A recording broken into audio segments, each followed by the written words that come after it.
Hello again, everybody. Just a reminder, my name is John. I do these videos to share some of my experiences growing up in Tennessee, um, United States Navy, North Charleston Police Department, and truck driving. And then I went into management. And so I've only had three jobs in my life, but I retired from all three on a GED. That's why I call it a good enough diploma. But anyway, this experience is about when I was on the USS Dwight D. Eisenhower. I reported aboard that ship 2 or 3 days before Thanksgiving, 1981, the young age of 17 years old. I wasn't even 17 and a half yet. And but a couple years, while a couple years into my tour on that ship, one of our deployments actually wasn't really a deployment. It's more like a Caribbean operation. Last maybe two or 3 months. We went to a port visit at St. John's, Antigua, and Antigua it's a little island about 550 miles due east southeast of the Dominican Republic, and it was just well, we call it a short cruise because it's only like 2 months. It wasn't like the big 6 month deployments. I did five of those, four of them to the Mediterranean, one to the Red Sea and Persian Gulf during Desert Storm. But anyway, so this was while I was on board the USS Dwight D. Eisenhower. Okay, now this is a cruise book, the same thing as an annual, like a school annual or school yearbook. They call it a cruise book, and look how thick that is. That's a whopper right there. This is probably about a year and a half worth of. This covers some short operations as well as a deployment, and this is a little picture they have of our visit to Antigua. Beautiful island, and and talk about this cruise book real quick. All right, if you I have this marked here if I can find it. Sorry, I don't have my stuff uh, in one sock here when I'm getting ready to do this video. But okay, you look at this cruise book and open up to the centerfold, and voila, look what you have here. You have John Sloan at the young age of 19 years old. And I don't know why they made it the centerfold, but they take pictures throughout the year at different work centers, and I guess whoever makes the cruise book thought that was a good picture, so they made it the centerfold.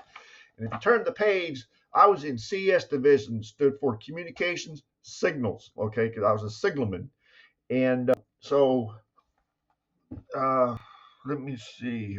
That's the radioman, CR division, communications radio. So this is CS division. All right. Now, this is what I did in the Navy. Let me come over here. All right. This is me with a buddy of mine on the, it's called a 12-inch searchlight. I guess the webcam has autofocus and is having a hard time focus in. Look how young and skinny I was. And this guy right here was I can't think of Ronald Matus. He ended up being um, making chief in the Navy, um, but this was some of the signalmen. Um, that was our chief, Chief Strickland. He ended up becoming the command master chief of the Norfolk Naval Station. And let me see here. I think I'm in this picture. Yeah, I'm right there. I got the uh, ear protection ear protection devices around my neck. We in the Navy we call it Mickey Mouse ears. Aircraft carrier, when you were out in the weather decks, um, you had to have hearing protection, otherwise you'd be deaf. Now everybody's deaf because they want to boom their freaking music in the car, or you see everybody walking around with earbuds.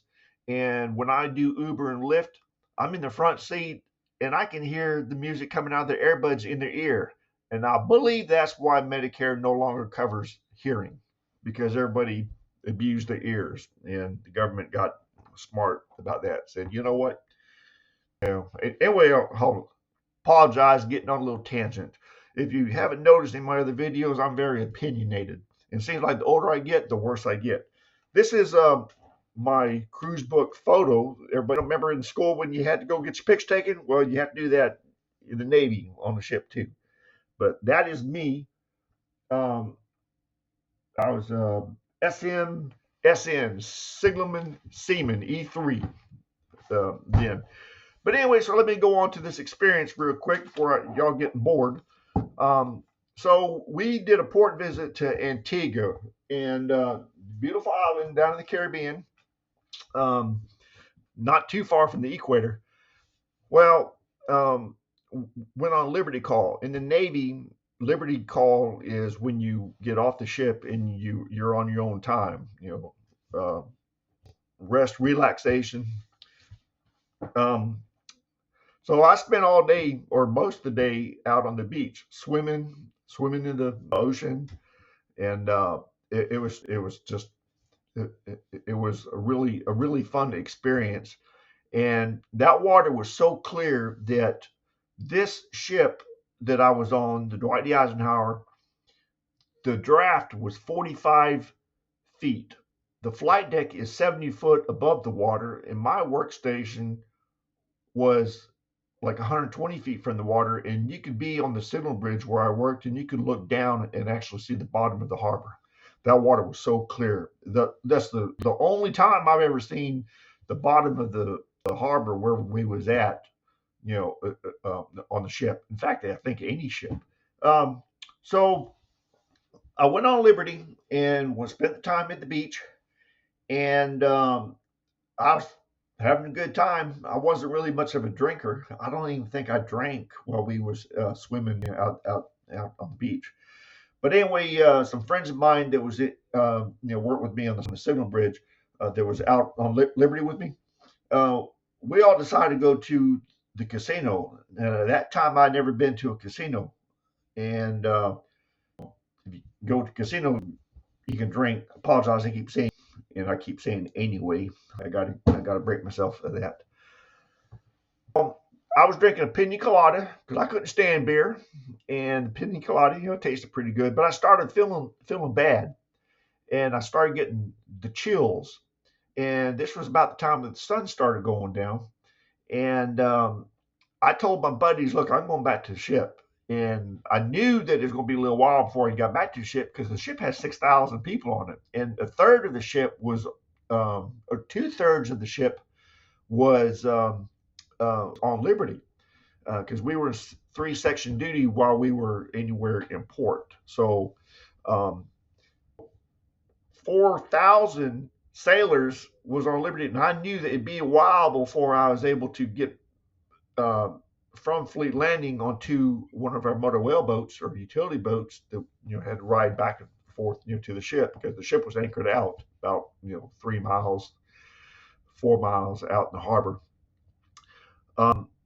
Got back to the ship, started getting nauseous, and I threw up and ended up hitting my rack. Now in the Navy, your rack is where you sleep. Okay, that's on land you call it a bed or a bunk. Okay, but in the Navy it's called a rack. Well, the next day I was almost purple and I was feeling terrible. They almost put me in the medical ward, which would have been a bad thing for me for my career, because I would have been disciplined by non-judicial punishment or captain's mast. And that is just that is a area where you haven't messed up enough to be court-martialed, but you still can get restriction, you get busted down in rank, lose some of your pay for a couple months. But anyway, I was a good worker, so luckily my chief tried to look out for me, and went down to the sick hall, and they determined, okay, maybe you don't need to be admitted to the ward. But it was so bad, that sun poison. That's what I had, was I had sun poison, and when I started peeling, I could tear a sheet of skin off my arm, probably about 10 or 12 inches long, and about maybe like 4 inches wide. And I peeled like 4 times before I stopped peeling. It was, yeah, it was messed up. And if I ever get skin cancer, I'm probably going to attribute to Liberty Call in Antigua. Um, but I figured that I would just share this experience with you. Um, so if you like my videos, just keep liking and sharing and subscribing. And this is just one of my experiences of the Navy, one of 3 jobs I've had. Only had 3 jobs in my life: Navy, law enforcement, all in North Charleston Police Department, then truck driving. I did go into management with that company, Superior Carriers, but I retired from all of them on a GED. That's why I call it a good enough diploma. But anyway, um, hope you enjoy the video. We'll see you next time.